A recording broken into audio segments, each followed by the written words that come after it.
Hello and welcome to this training titled The A to Z of Grasscutter Farming Business. In this training, I'm going to be teaching you how to breed, handle and profitably sell grass cutters. Are you ready? Alright, let's jump into it. Now, if you stay until the end of this training, I guarantee you that you are going to learn how to start and run a successful grasscutter farming business. It's a guarantee. So all I need for you to do is to relax and enjoy this training. Turn off anything that is a distraction. If you're watching me on your phone right now, ensure that ensure that notifications are switched off so that you're not distracted from this training. It's that important. Give me 110% of your attention. Now, who am I and why should you listen to me? Who am I to teach you about grasscutter farming? That is the question in your mind right now. Let me address it. My name is Mr. Chinedu, for those who do not know me. I'm the Chairman, Board of Trustees of Grasscutter Farmers Association of Nigeria, GraFarm. I started my grasscutter farming business on the 20th of March 2012. This is my 10th year of breeding and selling grasscutters. I do not know what year you are watching this in. You can also visit my website www.chinedeluwa.com to learn more about me. I also have a Facebook channel, a YouTube channel, which you can access at www.youtube.com/chinedeluwa. If you also want to follow me on Facebook, my Facebook account is at facebook.com/chinedeluwa. Yours faithfully has been featured on the National Television Authority and the NTA of Nigeria. I've been featured there, talked about grasscutter farming. I've also been featured on BBC News Igbo on the program titled Abambo, where I was interviewed about grasscutter farming. Yours faithfully and yours truly has also helped some of the cream de la cream in Nigeria set up their grasscutter farms. I've helped Governor Samuel Otom, like you can see us in this picture. I've helped him to set up his grasscutter farm at Makurdi in Benue State. This is a picture of one of the trips we were supplying him with his breeding stock. We were stocking it in his farm at Makurdi. I've also supplied grasscutters to Songhai farms in Benin, Edo State. They came to Nigeria, started a farm, wanted to stock their grasscutter farming section, and they reached out to me, eventually. I supplied them about 9 colonies of winners. This is also a farm I set up at Obo, in Anambra State. Yours truly has also been contracted by the Federal Minister of Agriculture to help train and empower farmers in Oka. This is the training we did at Oka, where we trained about 20 farmers and empowered them with 1 colony of grasscutter and 2 deca cage each. This is also a training we did at Makurdi, courtesy of the Federal Minister of Agriculture. This is just truthful, training about 75 farmers, courtesy of the Federal Minister of Agriculture. Okay, so I've been in this game for a long time. So that is a little bit about me. Now, who is this course for? This course is for intending grasscutter farmers. If you are looking at starting a grasscutter farming business, this course is for you. If you are an entrepreneur who is looking to create more streams of income, I promise you that grasscutter farming is a worthy venture. If you are a public servant who is looking to add streams of income to his or her salary, grasscutter farming is something worth trying. If you're a retiree and you're looking for an agro business to invest in, I tell you to try grasscutter farming. This course is going to help you, show you how to start and run a profitable grasscutter farming business. If you are a practicing grasscutter farmer, this course is also for you, because you are going to learn advanced ways of managing your grasscutter farming business. you're going to like it. I guarantee you that. Now, let's jump right into it. Structure of this course. Now, this is how this course is going to be structured. It's going to be structured in 7 modules. Module 1, we will talk about introduction to grasscutter farming. What is grasscutter farming? What are the advantages and disadvantages of grasscutter farming? We will talk about this in Module 1. In Module 2, you will learn the various types of grasscutter housing system, the various ways by which you can house grasscutters for domestication. In Module 3, you will learn how to source and stock your breeding stocks. What are the things you should look out when sourcing for your foundation stocks? You will learn that in Module 3. In Module 4, you will learn about grasscutter nutrition. What are the various foods grasscutters eat and how do they eat them? When is the best time to feed grasscutters? You will learn this in Module 4. In Module 5, you will learn about grasscutter reproduction. How do grasscutters reproduce? How many do they give birth to? How long do they carry their children? How long should they be weaned, the grasscutters? You will learn all this in under Module 5, which is grasscutter reproduction. In Module 6, we'll talk about grasscutter health management. Every living thing has a health management system. Grasscutter is no different. So in Module 6, you will learn how to manage the health of your grasscutters. And in Module 7, which is the last but not the least of the course of the modules, you will learn grasscutter marketing, how to market and sell your grasscutters. I hope you're clear. So in 7 modules, I'm going to be teaching you the A to Z of grasscutter farming. Let's begin. Module 1, Introduction to Grasscutter Farming.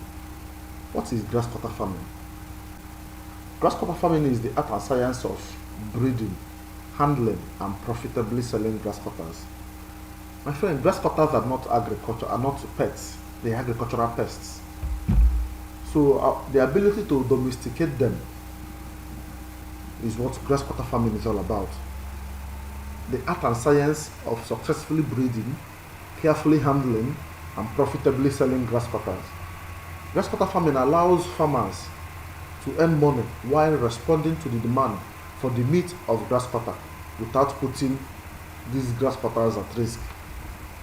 Grasscutters are not established farm animals, which has led to its intensive domestication by farmers in West Africa. This is what grasscutter farming means. Your ability to domesticate grasscutters in captivity is grasscutter farming. What are the characteristics of grasscutters? Grasscutters are unique animals, you know. The grasscutter is a delicacy in West, Central, and East Africa, also known as the king rat. Grasscutters are rodents, but not rats proper. Some people think that grasscutters are rats proper. No, they are rodents, but they are not in the same family with ratus. No, they are not. Since grasscutters belong to the Histrocomorpha family, grasscutters belong to the Histrocomorpha family, which is also the family of porcupines. Porcupines are the largest rodents in Africa, followed by grasscutters. Grasscutters, the hairs of grasscutters are almost like porcupines, but not as strong as porcupines. They are bristle-like. Okay, so they come from the same family as porcupines rather than rats, house rats. Okay, so Histrocomorphs are correctly comprised of Histridae, the family of porcupines, like I told you earlier, Bathyergidae, family of sandagers, Trionomidae, family of grasscutters, and Petromonidae, family of African rock rats, with the Philomides, African tertiary rat, as the common tribe group. The grasscutter has thick-set body, measuring up to 40 to 60 cm, in addition to a 20 to 25 centimeter tail. Its average weight fluctuates between 2 to 4 kg in the females and 3 to 6 kg in the males. Grasscutter color ranges from brown, gray, and white. Have you seen a white grasscutter before? Yes, there are white grasscutters. We call them the albino grasscutters. The grasscutter is a quick runner and a skilled swimmer. Despite the blunt snout, its visual powers are relatively poor, making communication to also include hearing and a well-developed sense of smell. Grasscutters are also semi-nocturnal animals. which means they are more active at night than in the daytime. Grasscutters are Grasscutters knocked to captivity will live up to 5 to 8 years. They are monogastric herbivores like the rabbits and other rodents. It is a good food converter and often practices coprophagy. Okay, coprophagy is a process whereby the animal ingests its droppings. So, what are the advantages of grasscutter farming? What are the benefits of farming grasscutters? Grasscutters can be reared for their meat. As a grasscutter farmer, you can produce table-sized grasscutters for lovers of delicious grasscutter meat. 1 kg of grasscutter sells for between 1,500 and 3,000 naira. Some sell for between 3,000 and 4,000 naira. It all depends on the farmer you are buying it from. When you want to buy a grasscutter for consumption, you go to a farmer. The farmer will bring out, show you the grasscutters. You pick anyone you pick. They will put it in a basket or a catcher or a sack and weigh it, whatever it weighs. They multiply it between 1,500 naira and 4,000 naira, depending on what the farmer is selling his or her kg. Grasscutters can be reared for breeders. Apart from selling them as meat, you can also sell these grasscutters to those who intend to breed them. You can sell them when they are between 3 to 4 months old, 3 to 4 months old. The females will be at 2 months old and the males will be at 3 months old. Or the males will be at 4 months old and the females will be at 3 months old. These are called the winners. You can also sell them when they are adults. Those are when the females are between 6 and 7 months old and the males are between 7 and 8 months old, because female grasscutters become sexually mature from 6 months old. So you can actually sell them beyond for meat. You can also sell them for breeders who intend to breed them. Okay, they are relatively cheap to feed. Grasscutters are relatively cheap to feed. Virtually everything you feed them can be found around you. Elephant grasses, guinea grasses. Grasses even form between 70 to 80% of what they eat. Ogo stem. Market women will finish selling their ogo leaves and throw away the stem. The stem is food for grasscutters. Pineapple crown. Virtually everything you need to breed and handle grasscutters can be sourced around you. Grasscutters do not require much space. They don't require much space to start, but definitely if you have expansion plans, then you have to have expansion in your mind. Okay? Grasscutters are neat animals. They do not have an offensive smell. When properly taken care of, in terms of providing them with a clean environment, clean drinkers and cages, they will reciprocate with a healthy lifestyle. These are the advantages of grasscutter farming. Now, what are the disadvantages of grasscutter farming? Grasscutters are prone to stress. In grasscutter farming, stress is a major cause of mortality. Stress can be caused by noise, by wind, and by poor handling. Not all grasscutters have achieved docility. Though docility seems to be a heritable trait that might be improved through selective breeding, grasscutters are not yet established farm animals. That's what I'm trying to say. They are not pets. They are agricultural pests, whether you like it or not. We are simply trying to achieve docility through selective breeding of those who have that trait of docility. Grasscutters are wild animals, not pets. Okay? Expensive breeding stock. The initial breeding stock, 1 male and 4 female to stock a breeding unit, must be bought from other farmers, breeders or hunters, and they are not cheap. They are not cheap. A colony of grasscutter winners sell between 100,000 and 150,000, while the adults sell between 150,000 and 200,000 naira. You can imagine that. It's not easy. It's not cheap. Price competition. Grasscutter bushmeat is still readily available in some rural areas. Each selling price sets a maximum on the price of farm-reared grasscutters grown for the market, limiting the feasibility of grasscutter farming in the rural areas. Okay, so these are the disadvantages. Now, before we proceed, there are 6 things to consider before you start a grasscutter farm. One is your motivation. I know you intend to start a grasscutter farm now, but I want you to reconsider why you would opt for grasscutters instead of other livestock where before starting to invest. Did you weigh the pros and cons of other options for using available time, space, further materials or funds? 2. Objectives. Define your objectives before starting. Do you plan to raise a few animals for household use, or to farm grass cutters for for sale on the market, or to start a larger undertaking to supply specific markets, possibly under contract? Inputs and efforts. Inputs and efforts obviously grow in accordance with your objectives. What are your objectives for starting this grass cutter farming business? Who do you want to sell to? Who do you intend to serve in this grass cutter farm that you're starting? 3. Space. Are you raising these grass cutters for a short term or a long term project? Raising grass cutters requires space for housing and possibly for growing forage to feed them. Do you have space available? Even though you don't need so much space, do you have space available to at least start what you intend to do? 4. Forage. If you cannot cut enough grass from the roadside, you may have to grow your own grass cutter forage. Have you considered that? 5. Time. Farming grass cutters for profit demands that time be spent on management and on bookkeeping in addition to the tasks already carried out by you and your household members. Grass cutters demand a strict feeding and tending schedule every day of the year. Have you considered time? How many hours will you invest in your grass cutter farm? Have you considered this? Finance. Grass cutter farm may require an initial investment in housing and breeding stock. If you start from scratch, no income might accrue for about 1 year. Housing, breeding stock, labor during the startup must be pre-financed from your own resources or through a loan. Do you have this capacity to pre-finance your farm before it starts generating money for you?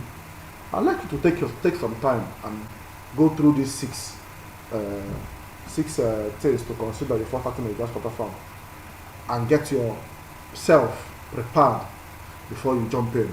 Don't just jump in. You consider your motivation, define your objective, ensure that you have enough space to produce these grass cutters, and also, if possible, enough space to grow forage for them. Ensure you can access forage. It is very important. Ensure you give adequate time. You can give adequate time to this your grass cutter farming business. So ensure that you have finance available to finance the farm even before the grass cutter farm starts generating money for you. It is very important. Module 2. Grass cutter housing system. Grass cutter housing system. Now, there are 3 types of grass cutter housing system. 1 is the extensive system. 2 is the semi-intensive system. 3 is the intensive system. For the extensive system, it is a system of production where the grass cutters are reared in ranges or a paddock over a wide area of land with good natural vegetation, just like you can see this drawing. Okay, it is a big space is created. A space is created for the grass cutters, and they are put into the space.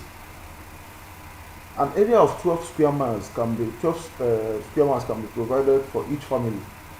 Plants that can be planted in the paddock include maize, sugarcane, guinea grass, elephant grass, cassava, cocoyam, rice, cowpea, etc. This will make the environment to look like their natural habitat. These paddocks must be fenced to secure the grass cutters from predators. This system of production breeds low productivity as the animals are exposed to diseases, parasites, and predators. It is not the recommended system of housing grass cutters because of its disadvantage in terms of exposing the animals to diseases, to predators, and to parasites. It is not advised. A system where you leave the grass cutters in open and just fence the environment for them, then plant some of these grasses that they eat inside there is not a good system for housing grass cutters. We don't recommend that. What we'll even tell you, another thing that should discourage you is inbreeding. If you allow your grass cutters to grow in that system, they will practice inbreeding. Okay, and you don't need that kind of thing. Now, semi-intensive system. In this system, the grass cutters are kept in a restricted place, like a yard or like a paddock in the extensive system, and provided with shelter. So you build a paddock a fence for you, build a fence for them, then you build a small house for them where they can run in and run out at will. Okay?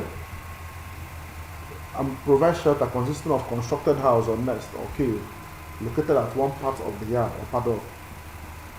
The grasscutter may sleep in the house.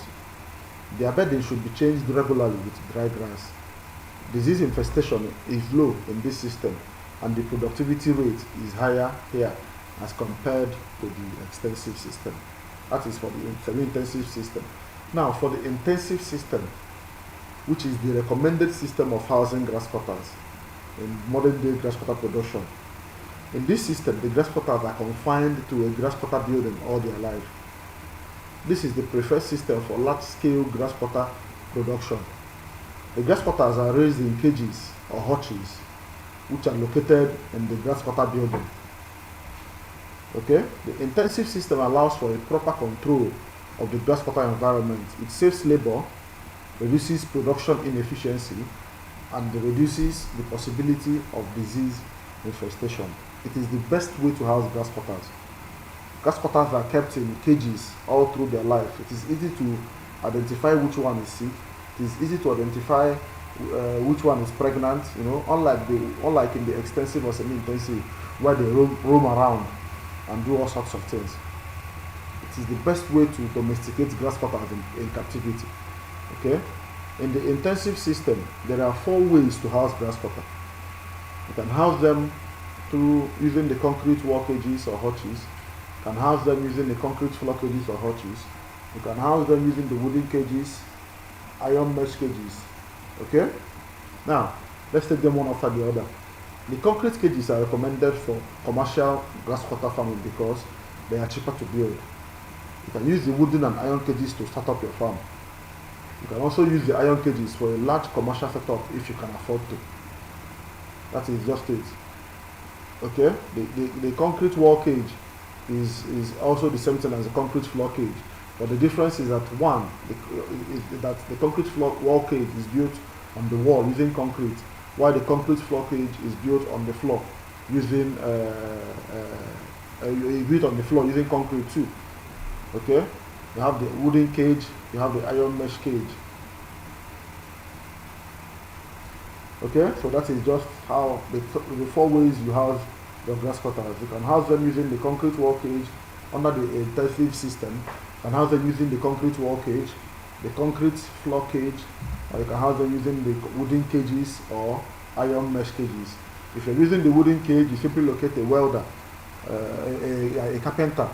Show him designs of wooden cages that you have, and the carpenter will put together a wooden cage for you. If you intend to start with an iron cage, locate a welder, show the welder the samples of the iron cages that you have, and the welder will fix you up with either 3 decks or 4 decker cages of grasscutters. If you intend to use the concrete wall cage, look for professionals or mason men, and they will build you either the concrete wall cage or the concrete floor cage as you decide.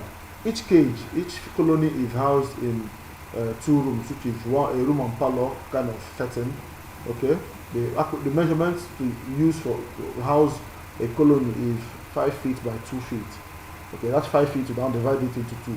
5 feet length, 2 feet width, 2 feet deep, depth too, and height. Okay, so that is the measurement you should use for creating your concrete, for creating your cages, for housing your grasscutter in the intensive system of housing grasscutters. Okay, so hope you've gotten that. So let's move to module 3. Module 3, sourcing and stocking criteria. Sourcing and stocking criteria. Now, in sourcing and stocking your grasscutters, it is important that you take into cognizance that there are 2 species of grasscutters. We have the Trichomonas swinderianus and the Trichomonas gregorianus. The Trichomonas swinderianus is known as the greater cane rat, while Trichomonas gregorianus is known as the lesser cane rat. To start your breeding program, you are advised to purchase colonies of the TS, which is the Trichomonas swinderianus, which is what is commercially reared in Africa. Now, how do you select the right breeding stocks? You need to select healthy grasscutters. Healthy grasscutters are characterized by a smooth, shiny, and thick fur, and by their habit of jumping from one corner to another if air is blown into their cages. A good male grasscutter should have a big body, bigger than the females. He will have strong hind legs. He will be able to stand well. He will have 2 testicles of the same size. He should be able to mate with and impregnate females without causing them casualties. Now, how do you select the right breeding stocks? Okay, how do you select the right breeding stocks? Continue. A good female grasscutter should have at least two pairs of teeth. Yes, grasscutters have 3 pairs of teeth on each side of their body, so total of 6. She should be fertile. Animals for breeding should be from 2 to 3 months and above. Yes, because they are weaned at 40 days old.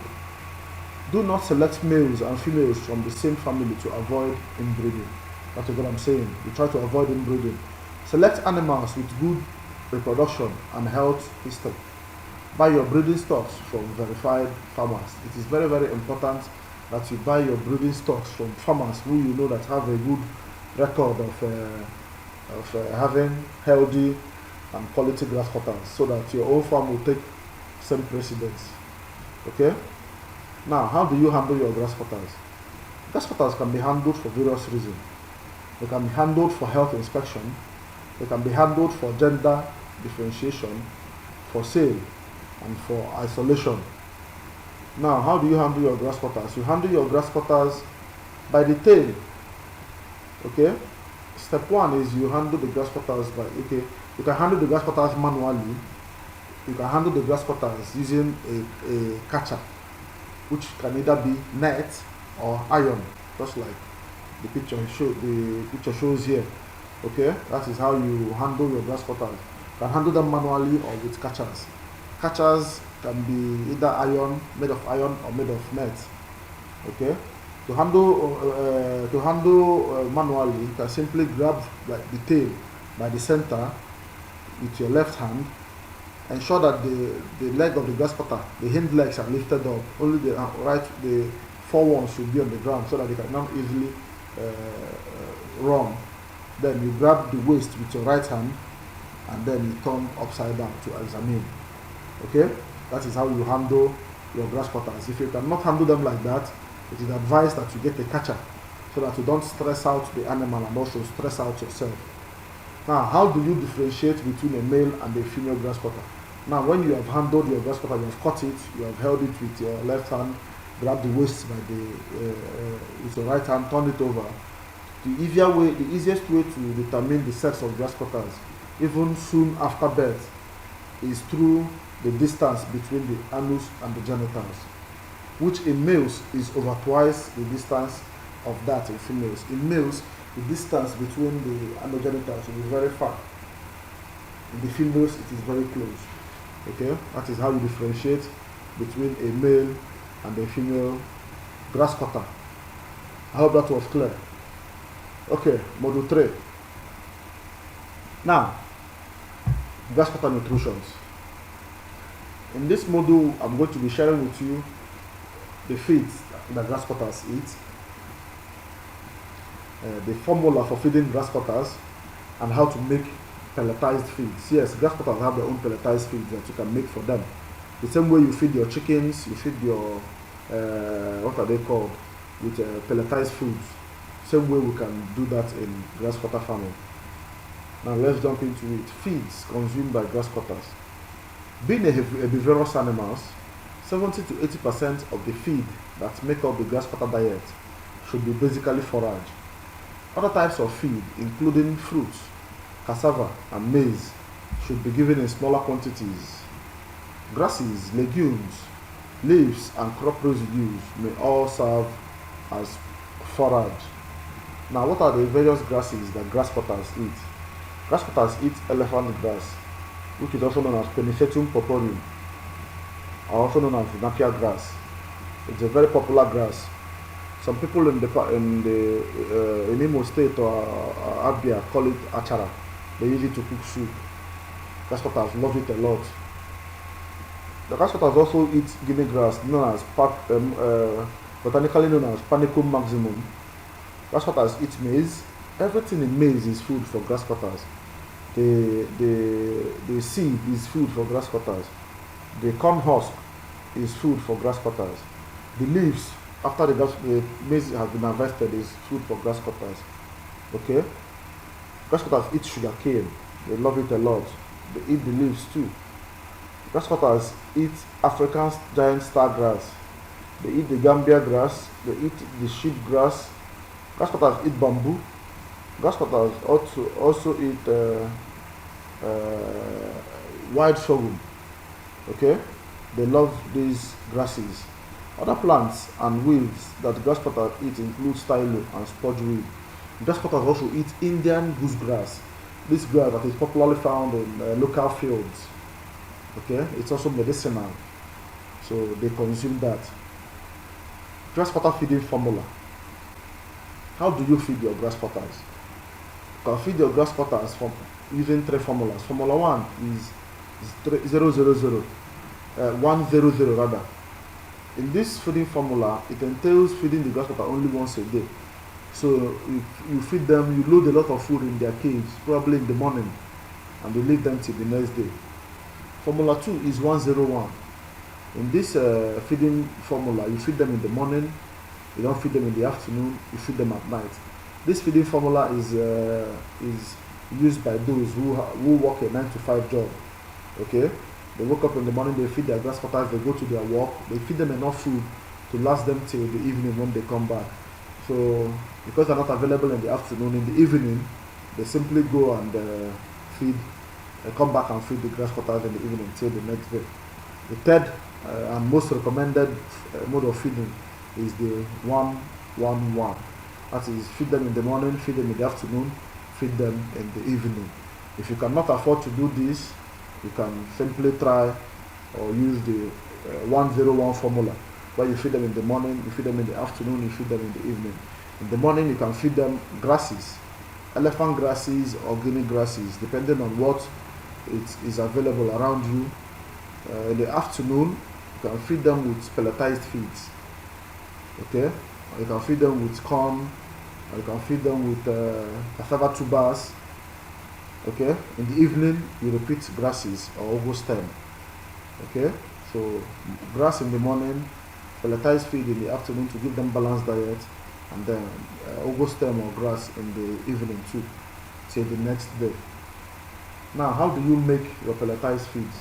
Some farmers who cannot produce their own feeds buy feed meant for birds, catfish, goat, sheep, etc. and feed their animals. Now, you should use this formula to make your own homemade pelletized feeds. Buy groundnut 1 kg, buy maize 10 kg, buy wheat bran 15 kg, buy oyster shell 2 kg, salt 0.1 kg. To prepare them, grind and evenly mix all the ingredients together. Add clean hot water as you mix until the whole mixture can form a ball. Roll the dough on a clean board into a pen-like shape and cut into pellets of about 3 to 5 cm long. Preferably, you can bake the pellets in an oven immediately to prevent them from getting contaminated. You can also roast the pellets on a well-regulated fire to prevent them from burning to charcoal. This is how you make your pellets. Okay? Now, what are the do's and don'ts in the preparation of and use of pelletized feeds? Do's: use disease-free ingredients in preparing your pelletized feed. Feed should be placed in a feeding bowl that is solid and heavy in order to prevent the bowl from being gnawed or toppled. Now, what are the don'ts? Feed should never be given in a powder state in order to prevent respiratory disease and feed wastage. Do not feed grasscutters only pelletized feed. They should be given as a supplement to grasses. Finally, never feed your animals moldy feed. It is not advisable. If you're feeding your grasscutters moldy feed, you are simply exposing them to respiratory problems and you will be around. Okay, so that is it for module 4. So you can also order for the gas or electric pelletizer if you're in need of a pelletizer that will be pelletizing your grass cutter field. Module 5. Okay, I hope you're enjoying this training. I hope it's informative enough. Now in this module we're going to talk about grass cutter reproduction. We're going to talk about sexual maturity in grass cutter farming. We're going to talk about mating. We're going to talk about gestation period, how long it takes grass cutters to carry their baby. We're going to talk about pregnancy diagnosis, how to know when a grass cutter is pregnant, and parturition, when it has given birth. Okay, then weaning. Well, these are the things we're going to talk about in this module. Now, what is sexual maturity in grass cutter farming? This is the period the grass cutters are qualified to engage in sexual activity. For both sexes, it starts from 6 months. A good conformation in male grass cutters is the brown patch that runs through the perineum. Yes, when you look at the private part of a male grass cutter and you see brown patch in it, know that this male grass cutter is sexually matured. Now, mating in grass cutters. There are 2 types of mating in grass cutter farming, and they include the permanent mating and the temporary mating. The temporary mating is best. In temporary mating, when the females are sexually mature, they are introduced to the males. They are left together until the females are pregnant and they are then moved to another cage. But in permanent mating, the male and the female grass cutters are allowed to mate together in the same pen, but the young are moved to another cage after they have been weaned. Both have the advantages and disadvantages. Advantages and disadvantages of permanent mating. The advantages of permanent mating include increased breeding cycle. Because they are together, the tendency to keep mating, they keep mating and mating and mating, the breeding cycle is increased in when they are kept together permanently. Disadvantages of permanent mating. It is difficult to identify the mother of each offspring because all of them will give birth there now, It will be hard to know who gave birth to who and who, it's going to be confusing. There is risk of cannibalism. Fratricide might occur. A father might murder some of the children. One of the pregnant mothers might murder one of the couplings. It happens. And also there is the risk of exhausting the reproductive females because the male keeps mating all along because they are all raised together. Advantages of temporary mating include 1. Clear identification of mother and offspring. It is very clear because the mother and the offspring are separate. They are isolated in their own side. So you know who gave birth to who. If a female grass cutter gives birth to 15 grass cuttlings, you know that yes, this is the particular one that gave birth to that. Okay. It also the advantages also include excellent management of breeding process. Yes, it is easier to control the breeding process. Also, the advantages include reduced risk of adult killing male offspring. It rarely happens in the temporary mating because the female has been separated from the male. Now, gestation and pregnancy. What is the gestation period of a grass cutter? The gestation period of a grass cutter is 154 to 158 days or 5 months, and the later between 3 and 11. I've seen one that gave birth to 15, so I would say 1 to 15 children twice a year. You should give a pregnant female grass cutter production rations, which include minerals and vitamins in her feed and drinking water. Also, the females at the same stage of pregnancy may be kept together in a group cage. From 4 months of pregnancy, give them enough grass so that they can use it to make their nest. Okay? From 4 months of pregnancy, their belly have started showing well. So just watch out for them. Pregnancy diagnosis. Pregnancy can be diagnosed by abdominal palpation 3 weeks after mating. Okay? When you palpate, it should be only be done by an expert. You palpate. When you palpate, you should feel the fetus. Okay, that is palpation. Pregnancy can be diagnosed through a definite change in body weight 4 weeks after mating. Yes, you will see the increase in the body size. It can also be diagnosed through intermittent vaginal bleeding 5 weeks after mating. Pregnancy can also be diagnosed through a pregnancy test using a cotton swab. You can do this by inserting a clean end of a cotton bud halfway into the vagina. You rotate it and then remove and observe for signs of pregnancy. Okay, parturition and weaning. Imminent parturition is manifested by the expectant mother adopting the penguin posture 3 days before delivery, and a combination of penguin posture with frequent looks at the lower abdomen a day before delivery. You know the penguin posture where she stands, okay? That is one of the ways to know that this woman is about to parturiate, okay? The grasscutters deliver precocious young after 148 to 158 days of gestation. They deliver animals that are ready to go. Their children start eating. They are born ready. They start eating when they are 3 minutes after they are born. Okay?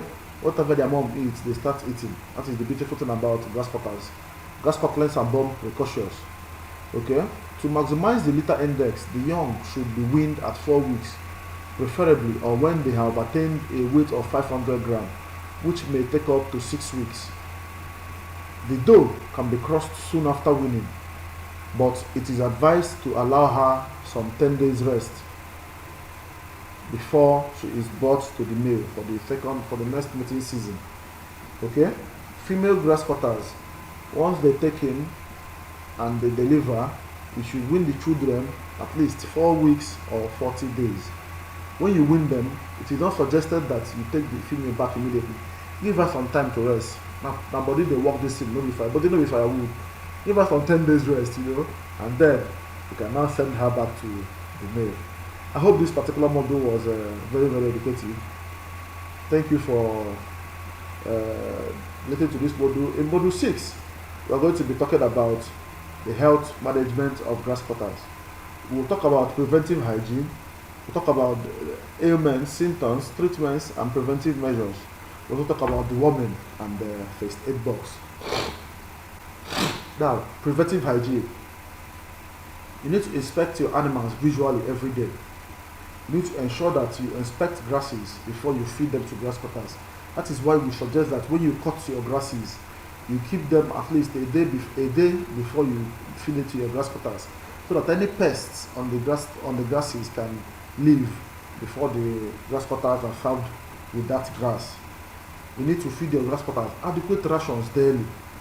Ensure you isolate sick animals always. It is very important, so that they don't pass whatever ailment they are carrying to the other animals.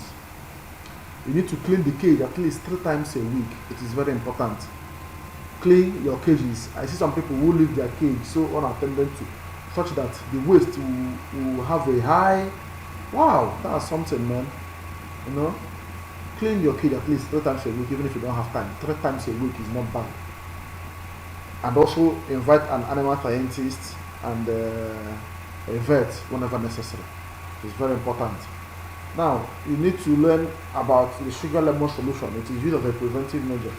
You squeeze 4 lemons in 2 liters of water containing 8 cubes of sugar, and you serve it to your grasscutters. You provide it as drinking water during period of stress, after changes in season, environment, or feed, when an animal has a mild infection, or when it is experiencing pain caused by wounds. Okay? It's also a preventive hygiene. Now, what are some of the ailments, symptoms, treatments, and preventive measures in grasscutter farming? We have trauma, which manifests in terms of which shows through wounds, which can happen through wounds, fractures, or abscesses. We have respiratory ailments, which can manifest through cough and pneumonia. We have digestive and intestinal ailments, which can manifest through diarrhea, constipation, loss of appetite, eating but still becoming increasingly weak, weight loss. We also have skin problems, which can manifest in loss of hair and scaly skin. We also have dental problems, which include general lethargy, weight loss, and dental fractures. Now, taking them one after the other, let's talk about trauma. Some of the symptoms of trauma. One of the symptoms is that you can observe fractures from the animal's movement. Okay, that fracture it has is going to cause trauma for the animal. Okay, how do you treat traumas? For light wounds affecting only hairs and skins, treat with an antibiotic aerospray spray. Use pedo spray as an antibiotic powder to spray on the affected area. Any animal with deep wounds that affect its muscle will need to be isolated. The services of a veterinarian may be necessary as well. In situations where suturing is necessary, give anesthesia before you suture. In the event of serious wounds like exposure of the viscera, my brother, you need to slaughter the animal. The viscera is the area of the stomach, so whenever there is a big wound there, you better kill the animal and use it for pepper soup or asu, because it might not survive. Okay? How do you treat fractures? You isolate the young animals to restrict their movement, then let them grow to slaughter weight if they eat. If they lose appetite, slaughter them. For an almost fully grown animal, slaughter is recommended because they might not be able to survive. A veterinarian may treat and heal the fracture. The farmer will have to decide whether the benefit of feeding it outweighs the cost of keeping it. How do you prevent trauma? You prevent trauma by avoiding overpopulation in the cages. Ensure that your cages are not overpopulated with animals. House animals in cages that are enough to accommodate them. Don't house them like the Nigerian Correctional Service, where a correctional service that is meant to house 600 people will be housing about twice or thrice that number. It doesn't make sense. Okay? Except you're running on a budget, or even if you're running on a budget, be strategic so you don't lose your animals. Constitute groups of animals of roughly the same weight. Separate males from each other and from females when 4 months old. You need to maintain a calm attitude when feeding or cleaning the animal so that they wouldn't start jumping around and injuring themselves. Last but not the least, be careful when handling a grass cutter to prevent it from getting fractures or losing its tail. Lifting by the tail may cause the animal to start rotating rapidly to break its tail and escape. If this happens, please quickly let the grass cutters fall in, touch the ground to release the animal or release the animal completely. Now, respiratory problems. The symptoms of respiratory problems include cough and nasal discharge, sneezing, etching, slow breathing. Diarrhea may be present as well. Cough or aspiration pneumonia may be caused by inhalation of dust from forage or feed. Bacterial pneumonia may result from exposure to cold and wind during the rainy season. A high concentration of ammonia gas emanating from the excrement may also cause respiratory problems. That is why I advise you to clean your cage. It is very, very important that you keep your cage neat. How do you treat respiratory problems? Cough can be treated with sugar lemon solution or by giving the animal small chips of ginger and garlic in its feeder. Bacterial pneumonia possibly requires antibiotic treatment, e.g. oxytetracycline or tylosin at the recommended dosage. Put the affected animal into the isolation cage so that it can recover from there. How do you prevent respiratory problems? You prevent respiratory problems by avoiding dust both in the feed and in the forage and in the environment. Don't give your grass cutters feed that is moldy. That is feed that has these white bacteria on it. Once it is exposed and it gets those things on it, please discard that feed and make a new feed for them. Okay? Cut and dry your forage to prevent animals from ingesting insects, harmful plants, and worm eggs. Stable construction must permit fresh air circulation while avoiding cold, dust, and moisture from entering the stable. The stable may even have to be heated during cold nights with a kerosene lantern. Covering a stable or cages with polythene sheets might be preferable to avoid noxious kerosene fumes. Prevent grass cutters from coming into direct contact with the polythene sheet and clean out the cages regularly. If you do this, you'll be able to prevent respiratory problems in your grass cutter farm. Digestive intestinal problems. Symptoms of digestive intestinal problems include diarrhea, constipation, loss of appetite, eating but still becoming increasingly weak, weight loss. The cause might be eating spoiled or moldy feed, a protozoa infection, coccidiosis. 3. Bacterial infection like E. coli, Salmonella, and the rest. Or 4. Intestinal parasites like worms, nematodes. Worms may be suspected or seen in the feces. Feeding insufficiently dried grass is often the cause. How do you treat it? Diarrhea caused by eating spoiled or moldy feed may be cured by feeding dried pawpaw seeds of unripe but matured pawpaw. Pawpaw that is mature but not ripe. Get the seeds and the pawpaw, chop them to bits and serve. The same cure is recommended for worm infections. Coccidiosis can be cured by applying coccidiostars containing amprolium and the recommended dosage. How do you prevent digestive intestinal problems or intestinal problems? Do not give spoiled or moldy feed to your animals. Ensure that the grasses the forage that you cut for your grasses, your grass cutters, are not containing dust or bacteria on them. Okay? Skin ailments. What are the symptoms? Some of the symptoms include ticks being observed in the animal's fur.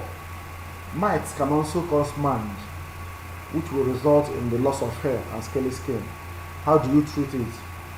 Ticks are treated with 0.5% bromocylene bath rubbed on the affected animal skin against the grain. Rub it, get bromocylene bath, rub it on the affected area of the animal. Okay? Usually the other animal within the cage must also be treated. That place that the animal is living, the animal there should also be treated with the same bromocylene bath. Mange is treated by rubbing the whole body with ascorbic powder mixed with palm oil. All in contact animals and those suspected of having had contact with the affected animals should be rubbed in as well. Prevention. You prevent tick infestation by drying and shaking forage before feeding it to the grass cutters. Some of these infectious stuff come from the grasses you feed. You cut in the wild. When you cut these grasses, you do not even shake them. You do not even leave them to dry outside. You just feed them to your animals. They crawl out of the grasses and then feast on the body of your animals, and they're the one losing. So ensure that you avoid carrying grasses that are infected into your farm. Now, dental problems. Symptoms of dental problems include an affected animal does not eat its feed. It will simply carry the feed, look at it and drop. Okay? It will have general lethargy, loss of appetite and weight loss. Once you see these things, check for the dental dental fractures, because they do occur and they are not easily noticed. Okay, you have to grab the animal and check for the teeth to see that if there are any dental challenges it is having. How do you treat? Grass cutter incisors grow continuously and will overlap and cause wounds to the gums if not controlled. A hard object, e.g. a bone or stone in the cages, allows the animals to control incisor growth by gnawing on that object. Okay, the more it's doing that, it is simply filing the incisor. Okay, incisor filing may be necessary in severe cases, you by yourself having to file it by yourself. Treatment of fractures. If healing is considered possible, feed young forage and provide soft moistened feed, e.g. boiled cassava or potatoes. If the fracture is inside the gums, requiring a long period for the growth, please slaughter the animal, no need.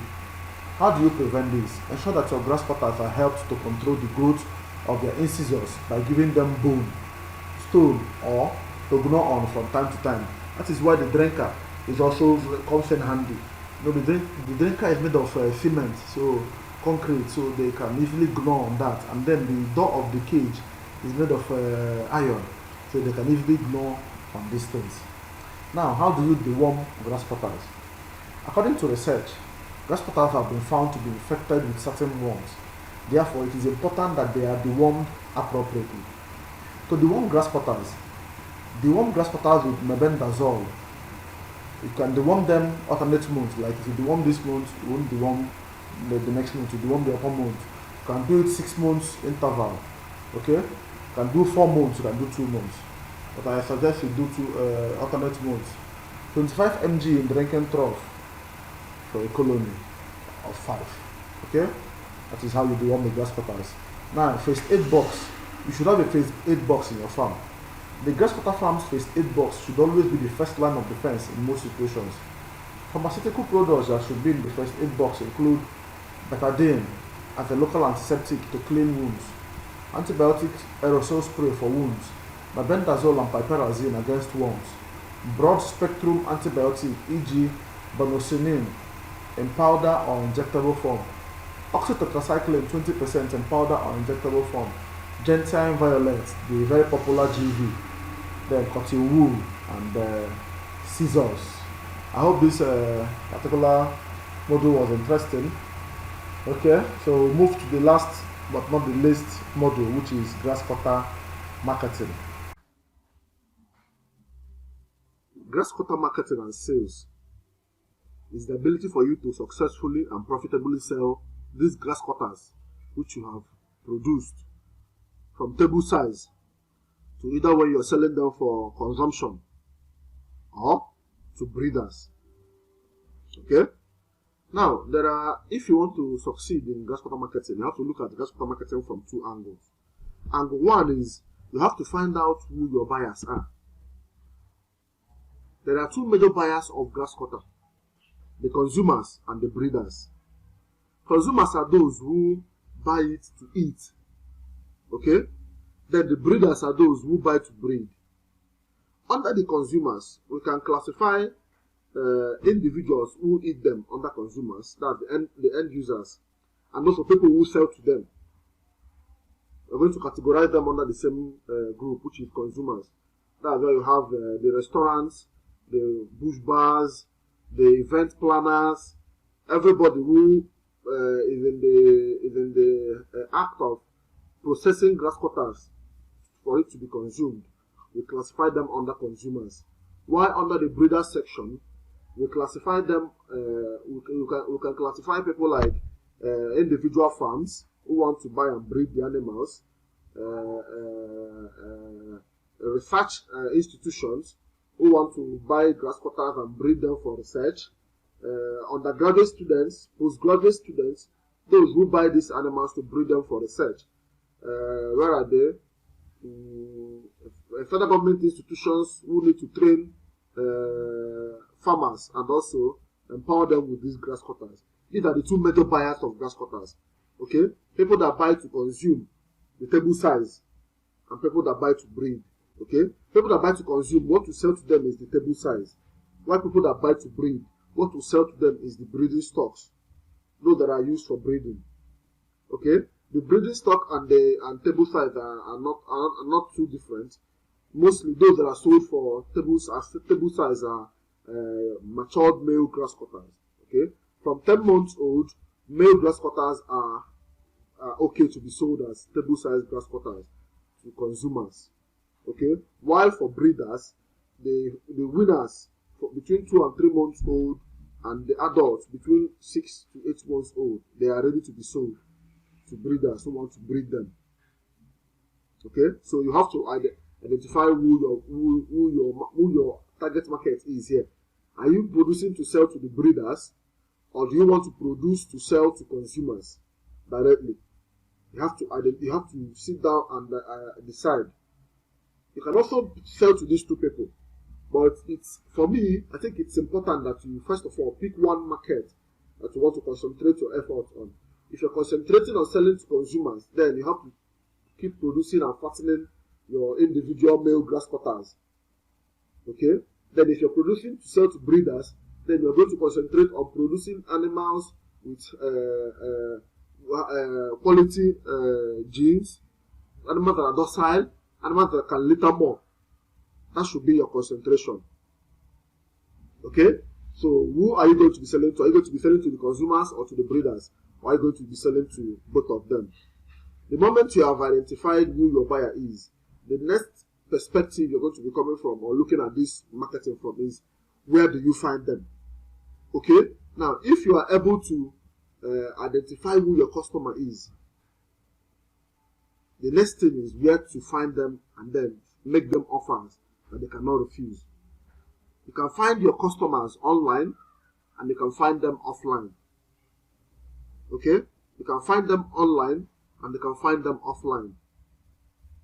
Online, you can find them on social media. You can find your customers on Facebook. Your customers are on Facebook, scouting the internet, connecting with their friends and family.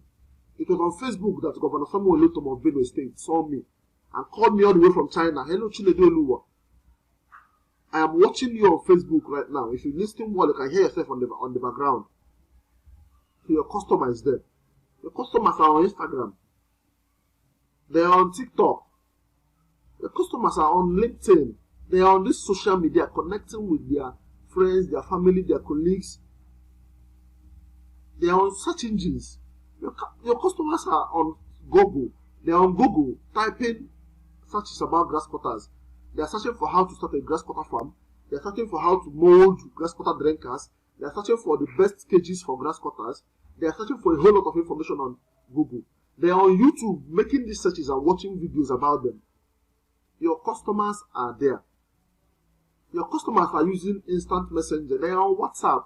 They are on Telegram, my brother. Your customer is on your phone contacts if you check well.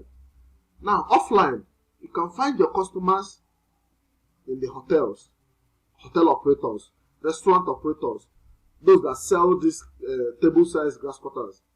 You can find them in your workplace, your colleagues that want to start a grass cutter farm. You can sell your breeding stocks to them. In your neighborhood, there are big men who want to start a grass cutter farm, who want to start an agro business, but they don't have an idea of what they will start. When they hear that you are breeding a unique animal like grass cutter, they will be interested. So where can you find your customers? For me, I prefer finding them online.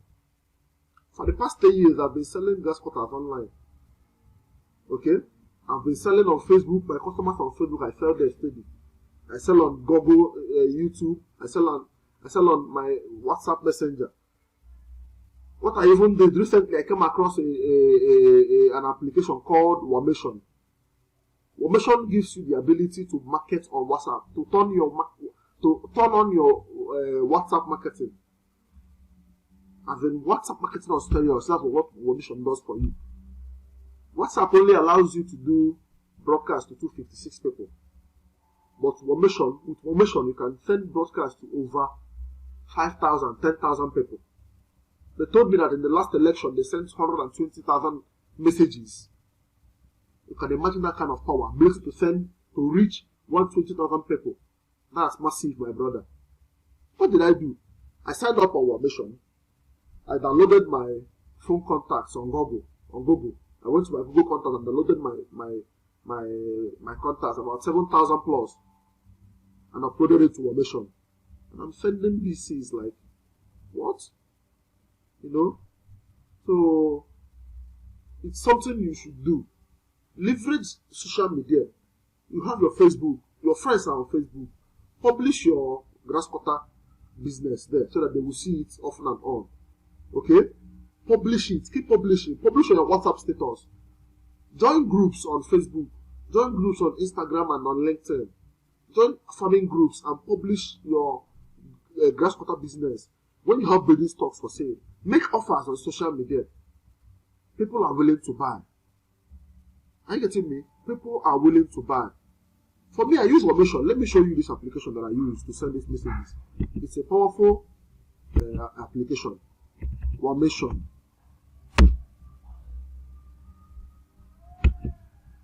Let me show you Wamation. It's an amazing software that I use for our WhatsApp marketing. I use it to send WhatsApp broadcast. Yesterday, I sent a WhatsApp message and I got over 710 replies. It's massive. Okay? This is the interface. You sign in. This is the dashboard. This is how amazing. See, here you can send, okay, see my total contacts. 8,246 contacts. I have 3 forms. I have 5 lists. With Wamation, you can create a form and get people to sign up. When people sign up, you can automate messages to follow up on them automatically without you sending any message. You can automate a lot of messages, 50 messages, 100 messages to go out to them sequentially without you sending them. That is the power of Wamation. Okay, so let's say I want to send a broadcast. You can send the broadcast to all the groups you are a member of. You can send the broadcast to your list. Okay, so let's go to list. That's the power of formation. Okay, so you select your account. This is my account. You select your account. Okay, it's supposed to select. It should be a network problem. Then you select the lists I want to send these messages to. Okay, you can see 565, 7,536. These are my global contacts important list, and 140. Okay, so I use any template. Okay, so my messages are turned on. All I need to do now is to click on, if this selects, which you should, just probably a network problem.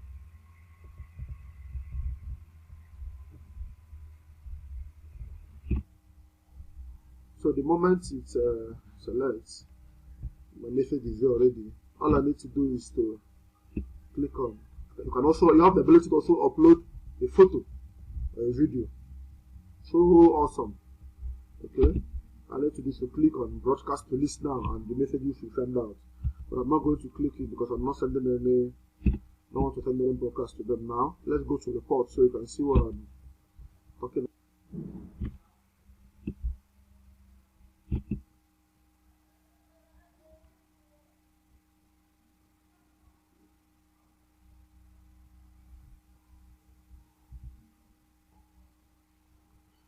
Let's go to reports. Why is reports not coming up? Come on.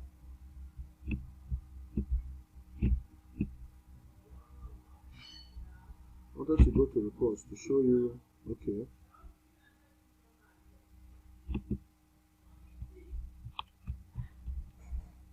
Let's go.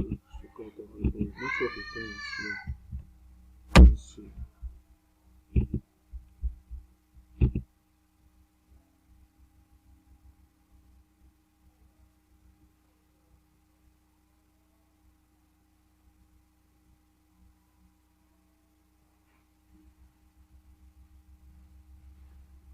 Okay, network is slow, but I wanted to show you the reports.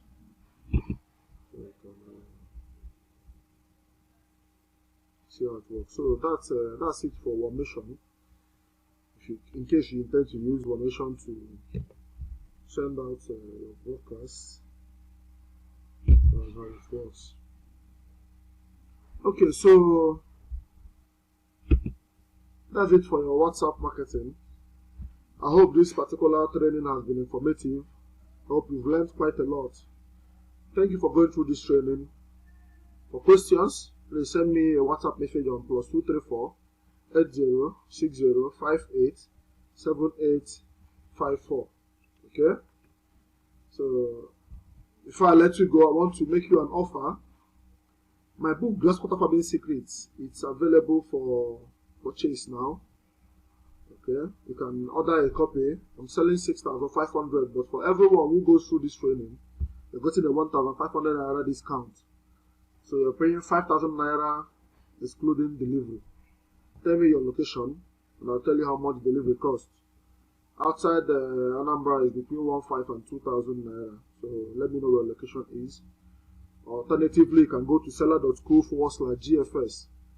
and order for, when you land on the site, this is the book. You can place your order directly from the internet. You can see other products there that you can check out for your viewing pleasure. Okay?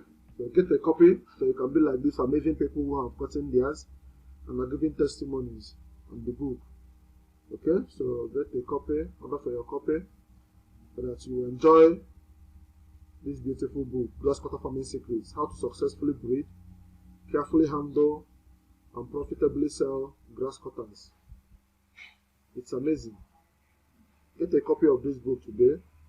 It teaches you everything you need to know to breed, handle, and sell grass cutters.